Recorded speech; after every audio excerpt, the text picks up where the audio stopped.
तो ये आर्ग्यूमेंट के झंझट से निपट गए। अब थोड़ा और आगे चलते हैं। देखो,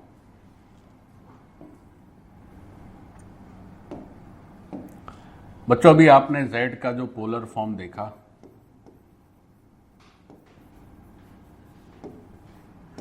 तो उसको आपने कैसे देखा?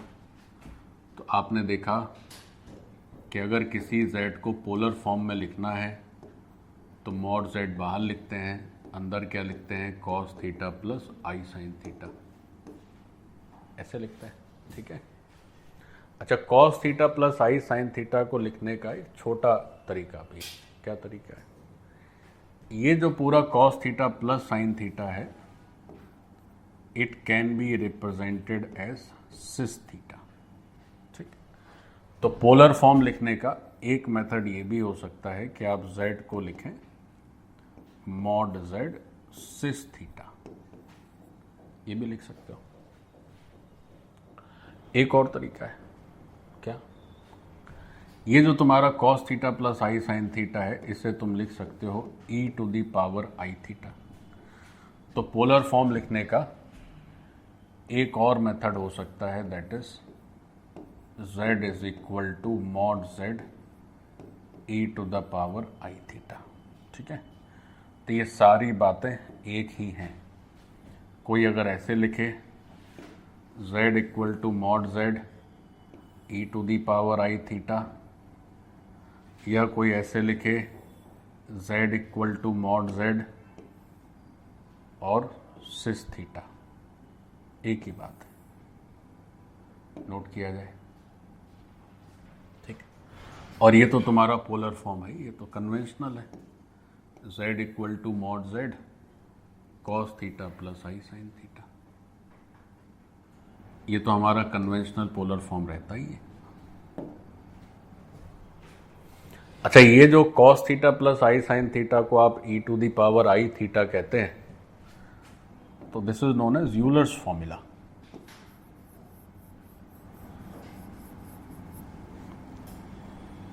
बात यह है कि ये जो अलग से मैं लिख दे रहा हूं कि cos theta plus i sine theta को जो e to the power I theta मैंने लिखा है, इसका नाम है यूलर्स फॉर्मूला।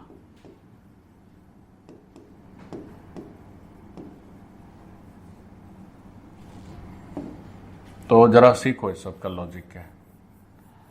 वैसे तो आप इतनी याद रख लें वही काफ़ी है, बट हम आपको इसका प्रूफ भी बता सकते हैं कि ये कैसे हुआ, है ना। ये प्रूफ भी आप जान लीजिए तो दो तीन बातें और सीख जाइएगा। तो ये जो यूलर्स फॉर्मूला है, ये यूलर्स फॉर्मूला भी बड़ा काम का है, क्योंकि जो डिमाइवर्स थ्योरम है वो इसी यूलर्स फॉर्मूले पे टिकी हुई है। देखो सिखाते हैं। तो z equal to mod z cos theta plus i sine theta कहो, या मॉड z सिस थीटा कहो, या mod z e to the power I theta कहो, सबकी बात एक ही है। Everything, all three are same. अब हम थोड़ा आपको ये यूलर्स फॉर्मूला का प्रूफ सिखाते हैं कि ये कैसे होता है। देखो सीखो। इसका प्रूफ समझने के लिए तीन एक्सपेंशंस आपको पता होने चाहिए। तो तीन एक्सपेंशन कैसे हैं? जैसे अगर e की पावर x लिखा है बच्चों, तो इसको लिख सकते हो e की पावर x को 1 plus x square by 2 factorial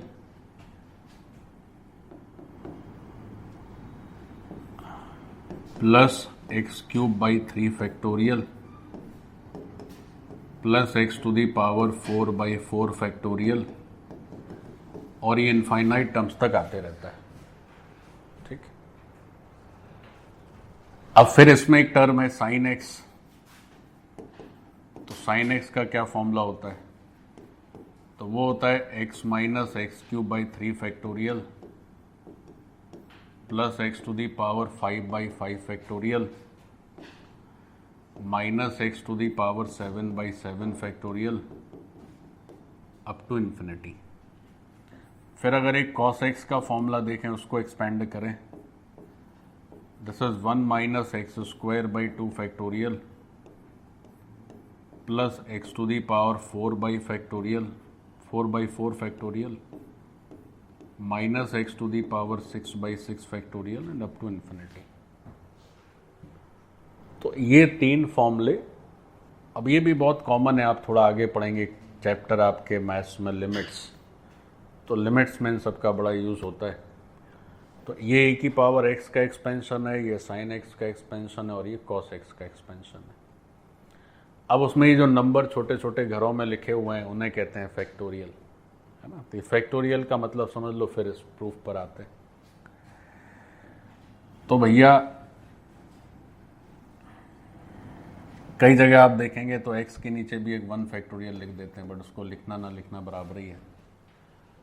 तो ये फैक्टोरियल का मतलब क्या है, देखो हमने लिखा फैक्टोरियल n,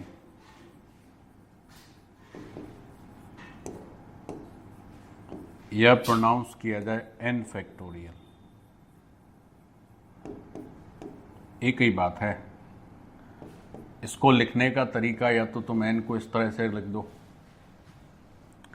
या चाहो तो n के बाद एक साइन ऑफ एक्सक्लेमेशन ऐसे लगा दो। बच्चों दोनों का ही मतलब फैक्टोरियल होता है। अच्छा साहब, ये फैक्टोरियल होता क्या है? n factorial means multiplication of all positive integer starting from 1 to n, ये होता है n फैक्टोरियल, ठीक है। तो what is the meaning of factorial n? तो फैक्टोरियल n का ये मीनिंग है। तो वो जो यूलर फॉर्मूला हमने ऊपर बताया, तो उस तक पहुंचने के लिए इतने पापड़ बेलने की ज़रूरत है। e की पावर x पता होना चाहिए, sin x पता होना चाहिए, cos x पता होना चाहिए और फैक्टोरियल पता होना चाहिए कि क्या होता है। जैसे मान लीजिए हम आपसे पूछें कि साहब 4 फैक्टोरियल बताओ क्या है, तो क्या है? 1 2 3 4, 4 तिहाई 12 दूनी 24, ये है 4 फैक्टोरियल। तो किसी, अच्छा एक चीज और, 0 का फैक्टोरियल अगर पूछा जाए तो दैट इज ऑलवेज 1, तो इसको आप अलग से ध्यान में रखिएगा। तो ये 2 बेसिक एग्जाम्पल हो गए, 4 फैक्टोरियल और 0 फैक्टोरियल। तो एग्जाम्पल क्या हो गया, ये तो बड़ा अच्छा स्टैंडर्ड है। तो 0 फैक्टोरियल इज ऑलवेज 1। तो अब ये सब हमें पता चल गया कि साइन x का मतलब क्या है, cos x का मतलब क्या है, e की पावर x का मतलब क्या है, फैक्टोरियल का मतलब क्या है। अब यूलर फॉर्मूले पर चलते हैं। अब भैया जब ये सब फैक्टोरियल एक्टोरियल हो गया तो यूलर की बात कर ली जाए। अच्छा, यूलर में से पहले इसका तीनों का एक्सपेंशन का पैटर्न समझ लीजिए। देखिए पैटर्न क्या है, e to the power x का जो एक्सपेंशन है उसमें x के सारे पावर्स हैं, x की पावर 0 भी है, 1 2 3 4 सारे पावर्स हैं, और जितनी पावर है उतना ही फैक्टोरियल है नीचे। जैसे फर्स्ट टर्म अगर 1 है तो फर्स्ट टर्म 1 को आप ऐसे सोच सकते हो, फर्स्ट टर्म जो 1 लिखा है तो उसको आप ऐसे सोच सकते हैं कि सर ये x टू दी पावर 0 है, नीचे 0 का फैक्टोरियल, तो x to the power 0 is 1 और 0 फैक्टोरियल इज ऑल्सो 1। तो जितनी पावर है उतना ही फैक्टोरियल है। ये तो e की पावर x का हो गया। साइन x में अगर आप देखें तो केवल ऑड पावर्स हैं और उतना ही फैक्टोरियल है नीचे, और अगर cos x में देखें तो केवल इवन पावर है, उतना ही फैक्टोरियल है नीचे। जैसे अगेन यहां पर जो 1 लिखा है उसको ऐसे सोच सकते हो, x to the power 0 by 0 factorial. तो साइन में केवल और केवल ऑड पावर्स के टर्म्स है, कॉस में केवल और केवल इवन पावर के टर्म्स है। e की पावर x में हर पावर है, e to the power x में सभी पॉजिटिव है, साइन और कॉस में plus minus plus minus plus minus ऐसे चल रहा है, ठीक है। तो ये पैटर्न हो गया। अब जरा हम लोग e to the power i थीटा पे जरा गौर करें कि कैसे ये कॉस या सिस थीटा हो जाता है। देखिए ध्यान से, तो लिखेंगे 1 प्लस x, फिर लिखेंगे x स्क्वायर बाई 2 फैक्टोरियल, फिर लिखेंगे x क्यूब बाई 3 फैक्टोरियल, फिर लिखेंगे x to the power 4 by 4 factorial, फिर लिखेंगे x to the power 5 by 5 factorial. बस 6 तक कर लेता हूं मैं, ठीक है, टिल इन्फिनिटी। बच्चों खूब गौर से देखो, ध्यान से समझो। अब क्या है कि इसमें ऐसे टर्म जिनमें पावर इवन है, इवन वाले कौन कौन से हैं? ये हो गया तुम्हारा, सॉरी, एक तो ये हो गया, मान के चलना है 0 पावर, फिर ये हो गया, फिर ये हो गया, ये वाले जिनको मैंने हाईलाइट किया है, उनमें आई नहीं बचेगा। क्यों नहीं बचेगा?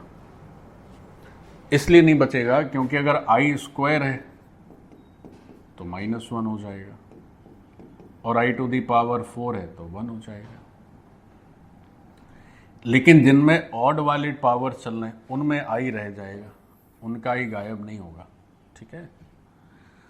तो जो ऑड वाले हैं उनमें आई बच जाएगा। तो ऑड वाले कौन कौन से हैं? एक ये हो गया जो ऑरेंज कलर से मैं कर रहा हूँ, ये, इन सब में आई बच जाएगा। तो अगर हम इस फॉर्मूले को या इस पूरी नंबर को एक कॉम्प्लेक्स नंबर की तरह ट्रीट करें तो उस कॉम्प्लेक्स नंबर का बच्चों रियल पार्ट क्या होगा? Which is free from i. तो free from i which portion is there? 1। I square is minus theta, तो theta square by 2 factorial. I to the power 4 is 1, तो power 4 by 4 factorial. I to the power 6 i square, तो ये भी minus हो जाएगा।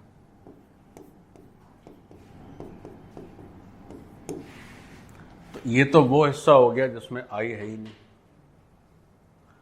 अब वो हिस्सा देखते हैं जिसमें आई है, तो प्लस आई, आई वाला हिस्सा देखो, एक तो थीटा हो गया, आई क्यूब का मतलब होता है माइनस आई, तो minus theta cube by 3 factorial. I to the power 5, तो आई टू द पावर 4 निकल जाएगा, तो थीटा मतलब आई ही बचेगा, तो theta two the power 5 by 5 factorial. इस तरह से ये भी चलते रहेगा, ठीक है। मतलब हमने आई के पावर्स को थोड़ा सिंप्लीफाई करके लिख दिया है।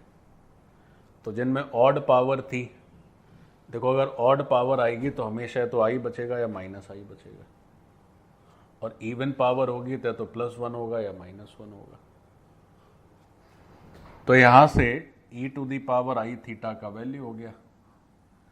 अब बच्चों ये जो e to the power I theta है, गौर से देखो, तो विच इज द, जो फर्स्ट पार्ट है वो क्या है? तो कॉस थीटा है, और जो सेकंड पार्ट है वो क्या है? साइन थीटा है। हो गया प्रूफ। ये तुम्हारा कॉस थीटा का वैल्यू है और ये साइन थीटा का वैल्यू। डन। यही यूलर फॉर्म। भाई कॉस एक्स क्या होता है? 1 minus x square by 2 factorial plus x की power 4 by 4 factorial minus x to the power 6 by 6 factorial. So this is cos theta and this is your sine theta. So this was the proof of the Euler's form. तो I think आज की खुराक काफ़ी हो चुकी है तुम्हारी। अब तुम भी आराम करो, हम भी आराम करेंगे। डन, खत्म आज का काम। आज की सभा समाप्त।